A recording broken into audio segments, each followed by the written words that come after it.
शीत ऋतु आसिलाणी तेणु आज शीत दिनिया किछि रोग आउ से सबरु केमिति आमे सुरक्षित रहि परिबा ताकु नै आलोचना करिवि। किंतु ता पूर्वरु जो माने चैनल टी को सब्सक्राइब करनांती से माने सब्सक्राइब करि दियंतु। फलरे चैनल को तो सपोर्ट मिलिबो ता सहित मु दउतबा हेल्थ टिप्स रो वीडियो गुड़िक आपण माने प्रथमे देखि परिबे।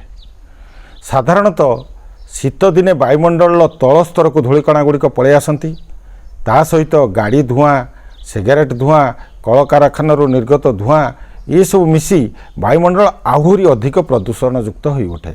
फल धूलिकणा गुड़िक निश्वास प्रश्वास माध्यम श्वास नली को जीवा द्वारा एलर्जी सृष्टि होता है।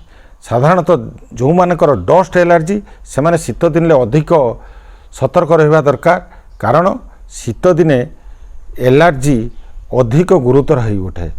तेणु धूलिकणा गुड़िक श्वास नली रे जीवा द्वारा आमको जो इन्फेक्शन हुए फल नाक सरसर हवा नाक चुंटी हवा नाकरू आखिरू कंचा पानी भली बाहर ये सब लक्षण मान देखा दिए एवं थंडा ज्वर काश केतेकंकु होता है। जो मानकर रोग प्रतिरोधक शक्ति कम से थंडा ज्वर काश सांगे सांगे होता है एवं काहारी काहारी की लक्ष्य रखिथिबे बारंबार थंडा ज्वर काश होतबार देखा जाए। तेणु शीत दिने आमे थंडा को सतर्क रहिबा जरूरी। थंडा एक एमिति अवस्था थंडा हवा द्वारा शरीर में रोग प्रतिरोधक शक्ति कमी जाए। यह एक साधारण समस्या हो पारे मात्र जदि थंडा आपन को बारंबार होची तेणु आपनकर रोग प्रतिरोधक शक्ति कमी जिबार संभावना अधिक थाए। तेणु थंडा ज्वर काश को आम सतर्क रहिबा। शीत दिने साधारणतः भूताणु गुड़िक सेमानकर वंश वृद्धि करिथांती तेणु भूताणु संक्रमण जनित रोग हबार संभावना अधिक थाए अर्थात भाइराल फीवर भाइराल इन्फेक्शन ये सब समस्या मान शीत दिन देखा दे पारे। तेणु रोग प्रतिरोधक शक्ति जदि आपनकर अधिका अछि भाइराल संक्रमण हेले भी आपण सुरक्षित रहि परिबे। जो मानकर रोग प्रतिरोधक शक्ति कम सेमानकु साधारणतः भूताणु संक्रमण होता है। फल छाती रे जंत्रणा श्वास प्रश्वास रे कष्ट छाती ओजन लगिबा देह हाथ में लाल लाल हो फड़ी जावा आदि लक्षण मान देखा देता है। ता सहित स्वल्प ज्वर बा भीषण ज्वर हबार लक्षण मान देखा दिए। एथि सहित गोड़ा हाथ घोड़ा बिंधा भली लक्षण मान देखा दिए।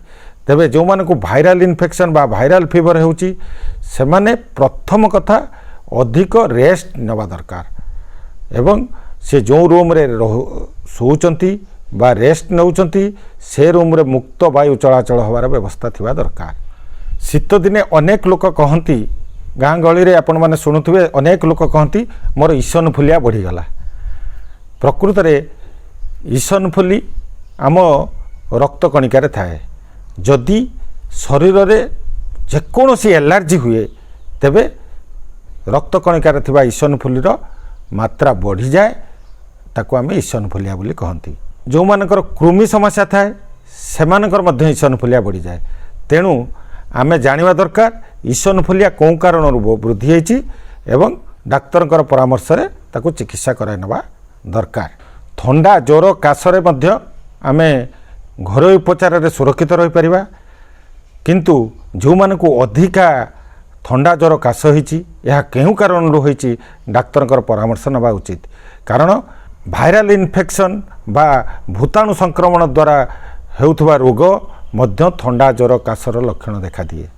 किंतु साधारणतः शीत दिने एलर्जी जनित थंडा अधिक देखा दिए। तेणु आमे शीत दिने थंडा रोग प्रति प्रथमरु ही सतर्क रहिबा दरकार। तेणु शीत दिनिया आमे खाद्य प्रति गुरुत्व देवा दरकार। गोटे भल कथा आपण जानि रखंतु प्रकृति सबु बेले विपरीत बा केहू ऋतु आमको कौन प्रकार खाद्यर आवश्यक से सब सजाड़ी रखि थाए। आपण देखिए शीत दिन में अधिक पनीपरिया उत्पन्न होता है एथि सहित तटका फल मध्य उत्पन्न होता है। तेणु सुषम खाद्य खाइबा एवं जोग व्यायाम प्राणायाम करने द्वारा रोग प्रतिरोधक शक्ति वृद्धि पाइब। एथि सहित आपण माने प्रत्यह खाद्य हलदी अदा रसुण को सामिल करंतु। एगुड़िक थंडा जनित रोग प्रतिरोधक शक्ति वृद्धि करिव। रसुण को प्राकृतिक एंटीबायोटिक कहा जाए। प्रत्यह 2 ରୁ 4 पाखुड़ा रसुण चुबई खाइबा द्वारा थंडा काश सर्दी जनित रोगरू उपशम मिले। ता सहित रक्तचाप कोलेस्ट्रॉल नियंत्रण रहिबा सह यौन शक्तिर वृद्धि पाए एवं रोग प्रतिरोधक शक्ति वृद्धि पाए। तेणु रसुण गोटे उपकारी। आम शीत दिन ले निहाती एटलिस्ट 2 पाखुड़ा रसुण खाद्य सामिल करवा दरकार। शीत दिने आउरी गोटे मुख्य समस्या देखा दिए जोटा कि चर्म रोग। चर्म रोग कहवा गले प्रथमे मुंड केशरे अनेक लोकंकर रूपी हबार देखा जाए। यदि अल्प अल्प रूपी होती ताहले आपण उषुम पानी नख उषुम पानी प्रत्यह भलिक परिष्कार हवा दरकार। द्वितीय कथा है आपण मानकर देखिए अनेक लोकंकर गोड़ फाटिवा समस्या देखा दिए। गोड़ फाटिबार अनेक कारण थाई पारे, जेमिति कि कैल्शियम अभाव हो पारे, फंगल इन्फेक्शन हो पारे बा आपणकर एक्जिमा जोगु मध्य गोड़ फाटी पारे। किंतु शीत दिन में साधारणतः जो मानकर मुख्यतः चर्म शुष्क हवा जोगु गोड़ फाटी थाए। जो मानकर गोड़ फाटुची आपण घरोई उपचार करें।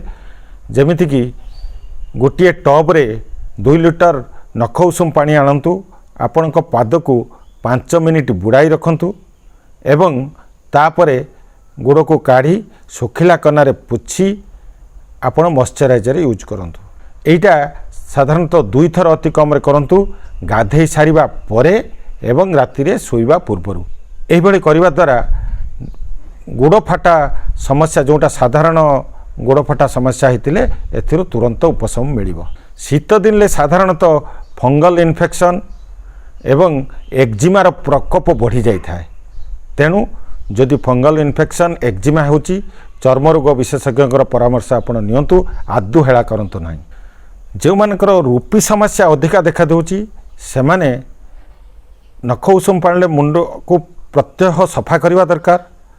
ता सहित जदि अधिक होची तेबे आपण चिकित्सकंकर परामर्श रे शैम्पू मध्य व्यवहार करि परिबे, किंतु मन इच्छा न करी चिकित्सकंकर परामर्श नबा उचित। जो मानकर डस्ट एलर्जी रोची जोटा मु प्रथमे आलोचना करुथली सेमाने साधारणतः शीत दिन ले अधिका सतर्कता रहिबा दरकार। आवश्यक स्थले मुहरे मास्क व्यवहार करवा दरकार एवं जेते थर आपण बाहर को जाउछंती आसिला क्षणी गोड़ हाथ को भलिकी सफा करवा दरकार। कारण आपण जानि थांतु अन्य ऋतु अपेक्षा शीत दिन रे आमे बेसी परिष्कार परिच्छन्न रहिबा दरकार। एथि सहित घर बाड़ी चारिपटे एगुड़ाक सफा सुतरा रखिबा एवं शीत दिनिया वस्त्र को नियमित बदल करवा दरकार एवं आपण परिष्कार परिच्छन्न सबुबले सदा सर्वदा परिष्कार करवा दरकार। कारण शीत दिन ले आपण शीत दिनिया वस्त्र रे धूलिकणा गुड़िक अधिक जाम होकर रहती। आमे ताकू व्यवहार करने द्वारा आमे धूलिकणा जनित संक्रमण ले शिकार होवार संभावना रही है।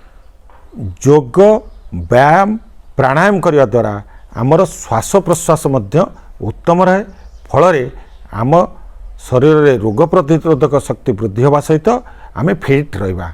आउ आपणकर देखिए जो माने योग व्यायाम प्राणायाम करती साधारणतः सेमानक मन बहुत फूर्ति रहे। तेबे मोट उपरे आमे शीत दिने सुषम आहार ग्रहण करिबा, तटका फलमूल सर्वदा विटामिन सी जातीय खाद्य अधिका खाइबा द्वारा रोग प्रतिरोधक शक्ति अधिका वृद्धि पाई थाए।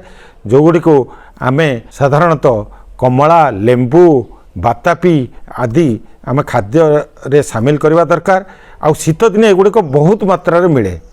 तेणु आमे आम पाखरे मिलुथुवा खाद्य पनीपरिबा ताकू संतुलन भाव रे ग्रहण करवा द्वारा आमर शरीर हृष्टपुष्ट रहिबा सहित व्यायाम योग एक्सरसाइज एगुड़ाक कले रोग प्रतिरोधक शक्ति वृद्धि पाइब। तेणु सचेतन रुहंतु, सुस्थ रुहंतु।